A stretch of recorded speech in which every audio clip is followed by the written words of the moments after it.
പൂക്കളം ഇട്ടോണ്ടിരിക്കുക. മാവേലിയുടെ കയ്യെ, മാവേലിയുടെ കാല്, മാവേലിയുടെ കൊട. Flash back. ഇൻഡിപെൻഡൻസ് ഡേ ആയിട്ട് എന്താ പരിപാടി? എന്നാ ഇൻഡിപെൻഡൻസ് ഡേ?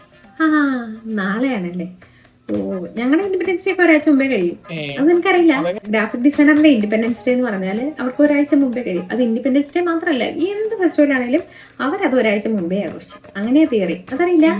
അയ്യോ, നമ്മുടെ ലാപ്ടോപ്പിലെ independence day freedom sale, independence day discount, independence day offers, independence day greetings, പിന്നെ ഫ്രീഡം സെയിൽ, ഇതെല്ലാം കഴിഞ്ഞു. ഒരു 10-45 പോസ്റ്റർ കംപ്ലീറ്റ് ആയിട്ട് വന്ദേ മാതരം അതൊക്കെ മാറ്റിയിട്ട് മാവേലി നാടു വാണിടും കാലം, ആ ഒരു വൈബിലായി ഇപ്പൊ കൊണ്ടിരിക്കുന്നത്. മനസ്സിലായില്ലേ? ഓണം പോസ്റ്റർ ചെയ്തോണ്ടിരിക്കുവാന്ന്. എടാ, നിങ്ങൾക്ക് ഫെസ്റ്റിവൽ മൂഡ് വരുമ്പോഴേ നമുക്കൊക്കെ ഡെഡ് ലൈൻ മൂഡാ വരുന്നത്. മനസ്സിലായില്ലേ? അത് ഒരാഴ്ച മുമ്പേ വരും. ഇൻഡിപെൻഡൻസ് ഡേയുടെ ട്രൈ കളറൊക്കെ ഒന്ന് മാറിയിട്ട് ഇപ്പം പൂക്കളം ഇട്ടോണ്ടിരിക്കുക. മാവേലിയുടെ കയ്യെ, മാവേലിയുടെ കാല്, മാവേലിയുടെ കൊട, പിന്നെ പൂക്കളം, പിന്നെ സദ്യ എന്നൊക്കെ പറഞ്ഞാൽ ആദ്യം സദ്യ, പിന്നെ സദ്യയുടെ ഓഫേഴ്സ്, പിന്നെ ഓണത്തിന്റെ ഓഫേഴ്സ്, പിന്നെ ഓണം ഗ്രീറ്റിംഗ്സ്, പിന്നെ ഓണം മെഗാ സെയിൽ. അതെ, ഇപ്പൊ മെഗാ സെയിലാണ് നടന്നുകൊണ്ടിരിക്കുന്നത്. കാരണം ഓണം എടുക്കാറായല്ലോ. അപ്പൊ ഓണം, എന്റെ മനസ്സിലെ ഓണം ഒരു പകുതി ആയിട്ടുണ്ട് ഇപ്പൊ.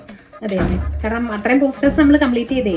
പണ്ടൊക്കെ ഓണസദ്യ കഴിക്കുമ്പോൾ പോലും ഓണസദ്യയുടെ ഇലയിൽ എത്ര കൂട്ടം കറി ഉണ്ടെന്ന് അറിയില്ലായിരുന്നു. പക്ഷെ ഇപ്പം ഞാനൊരു ഗ്രാഫിക് ഡിസൈനർ ആയ പിന്നെ ഓണത്തിന്റെ പായസം എവിടെ വെക്കണം, ഓണത്തിന്റെ ഇല അങ്ങോട്ട് തിരിച്ചു വെക്കണം, മാവേലി എവിടെ ഇരിക്കണം, മാവേലിയുടെ കൊട എവിടെ വെക്കണം എന്ന് തുടങ്ങി സകല കാര്യങ്ങളും നമുക്കറിയാം. നിങ്ങളൊക്കെ ഓണം മൂടിലിരിക്കുമ്പോഴും നമുക്ക് ഓണം വന്നാലും വിഷു വന്നാലും കോരന് കുമ്പിളി കഞ്ഞിന്ന് കേട്ടണ്ടോ? നമ്മളെ മാത്രം ഉദ്ദേശിച്ച് ചെയ്യുന്നത്. കാരണം എന്താന്ന് വെച്ചാല് നിങ്ങൾക്ക് അവിടെ ഓണസദ്യ തിന്നുമ്പോൾ നമ്മൾ ഒരു എഡിറ്റും കൂടെ, ഒരു ഓണത്തിന്റെ ആ പോസ്റ്ററിൽ ഒരു എഡിറ്റും കൂടെ ഉണ്ട്, ഒന്നിപ്പം ചെയ്തിട്ടേക്കാന്ന് വരും.